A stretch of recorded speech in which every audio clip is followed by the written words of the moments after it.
Raja Mataram Islam kelima, Amangkurat II, dihadapkan pada situasi terdesak pada awal kekuasaannya. Ia dipaksa membeli mahkota emas Majapahit oleh komandan pasukan VOC, Kapten François Tak. Padahal mahkota itu sebenarnya aset Mataram sendiri.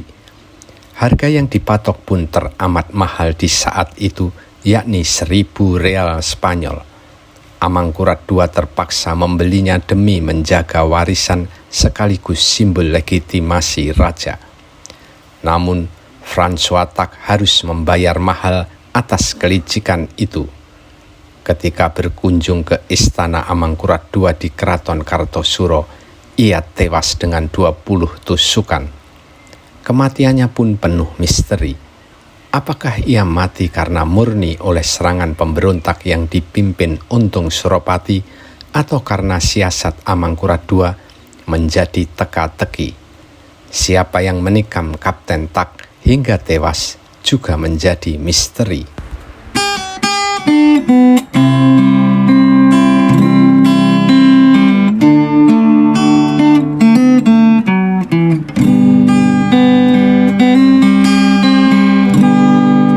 Sebelum bertahta sebagai Raja Mataram, Amangkurat II yang bernama kecil Raden Mas Rahmat merupakan putra mahkota calon pengganti ayahnya Amangkurat I.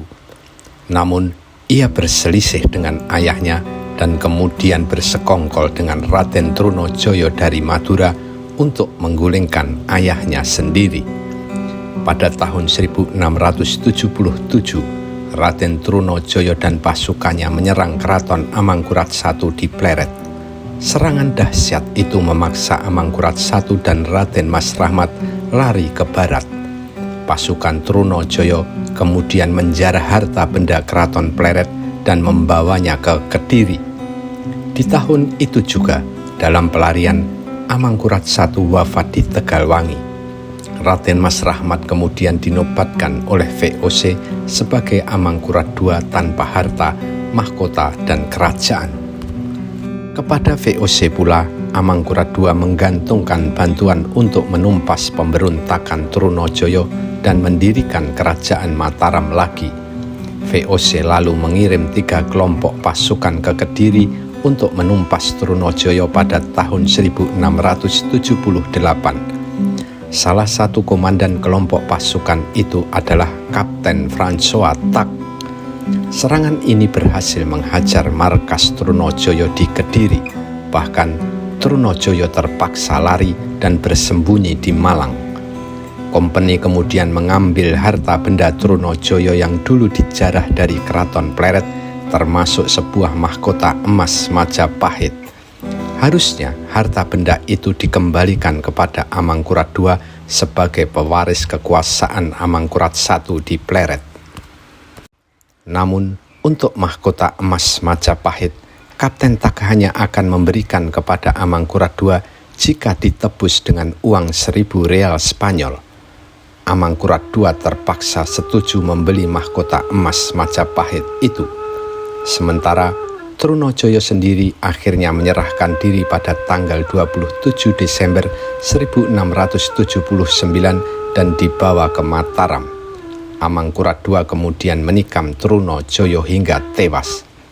Setahun kemudian, pada tahun 1680, Amangkurat II membangun Keraton Kartosuro. Sejak itu, Keraton Mataram berpindah dari Pleret ke Kartosuro. Namun, utang Amangkurat II kepada VOC semakin bertumpuk, apalagi Semarang kemudian diambil oleh VOC. Utang yang mencekik itu amat memberatkan Amangkurat II. Di satu sisi, ia tampil seolah tunduk dan menurut kepada kompeni. Bahkan, cara berpakaiannya pun mirip dengan orang Belanda. Di sisi lain, menurut catatan sejarawan H.J. de Graaf dan M.C. Reclefs, tetap ada rasa pemberontakan di dalam dirinya. Ada rasa sakit, apalagi Cirebon juga tak dikembalikan kepada Mataram. Selain Belanda semakin bersikap menindas dirinya, maka Amangkurat II tak juga segera membayar utang-utangnya kepada kompeni yang semakin menumpuk tersebut. Kebetulan saat itu sang petualang dari Bali, Untung Suropati, lari ke timur. Untung Suropati pernah menjadi budak dan masuk ke satuan militer kompeni.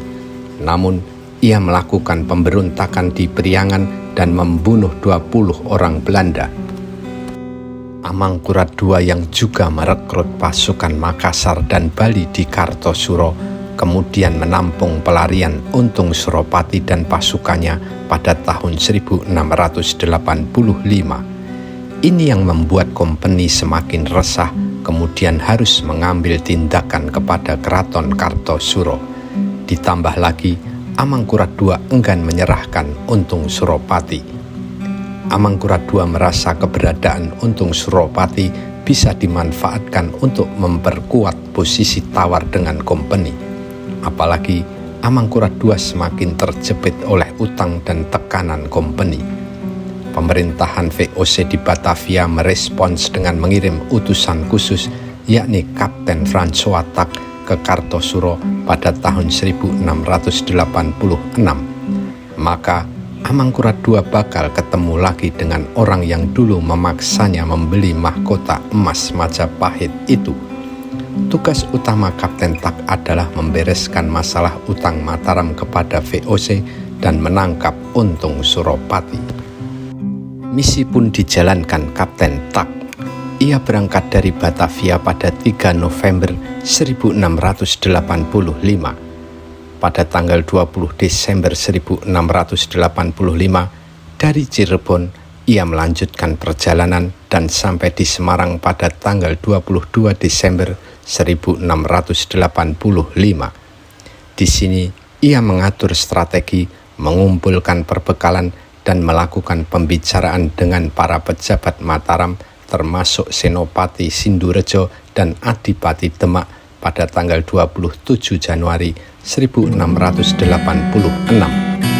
Kapten Tak menunggu bulan Februari untuk menuju Kartosuro. Pada tanggal 7 Februari 1686 malam, ia tiba di daerah Mojosongo, Boyolali. Keesokan harinya, tanggal 8 Februari 1686, ia sampai di Kartosuro. Drama pun dimulai. Pada pukul 11 siang, Kapten Tak tiba di loji Belanda di Kartosuro.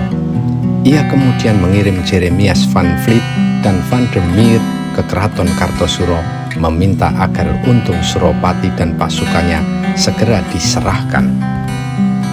Lalu Kapten Tak mengirim komandan VOC di Kartosuro, Letnan Arnoldus Greving, berjaga-jaga di pintu gerbang Keraton Kartosuro dilengkapi 6 meriam.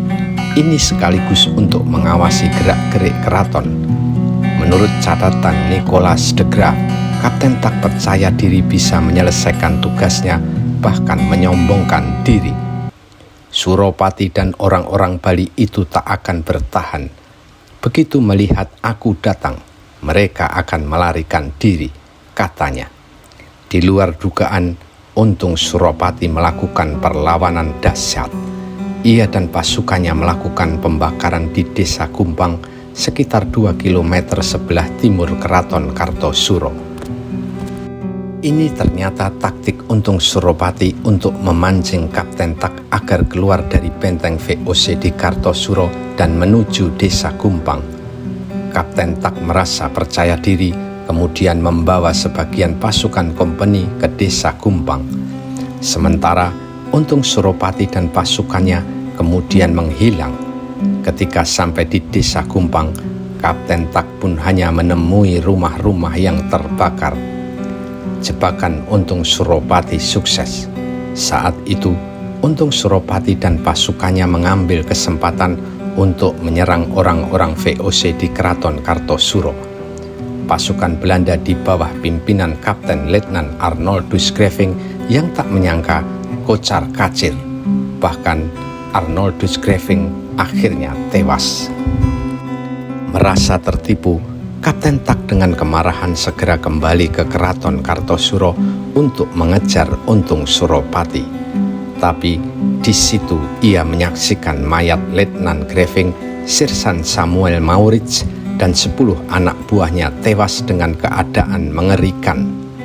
Bahkan seluruh pasukan pengawal Belanda di bawah pimpinan pembantu Letnan Herfst telah tewas.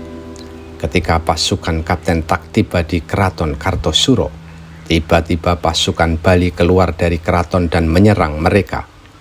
Kapten Tak yang mengandalkan pasukan pimpinan Letnan Eigel dan Jeremias van Vliet mampu memukul mundur pasukan Suropati sebanyak 2 kali. Tetapi tiba-tiba pasukan Bali pimpinan Untung Suropati melakukan serangan begitu hebatnya. Pasukan Bali Keraton Kartosuro yang dipimpin Mangkuyudo dan Wongsonoto juga menyerang pasukan Kapten Tak. Bahkan muncul juga pasukan Jawa yang menyamar sebagai orang Bali membela pasukan Untung Suropati. Babat Tanah Jawi menceritakan Amangkurat II memerintahkan adiknya Pangeran Puger untuk membantu Untung Suropati. Anak buah Pangeran Puger berdandan seperti orang Bali. Kepulan asap dari pembakaran di sekitar keraton membantu pasukan Bali menerjang pasukan kompeni. Mereka muncul serempak dari berbagai arah, termasuk lorong-lorong kampung. Pasukan kompeni kewalahan dan banyak yang tewas ditebas pedang. Sementara 8 dari 12 pengawal Kapten Tak juga tewas.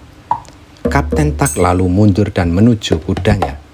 Tapi sebelum mampu naik ke kudanya, orang-orang Bali telah membunuhnya dengan 20 tusukan.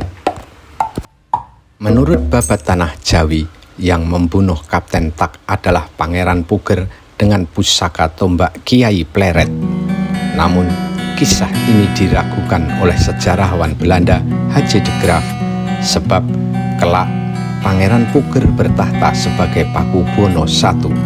Sangat tidak mungkin ia disetujui oleh VOC untuk menjadi raja jika dialah yang membunuh Kapten Tak.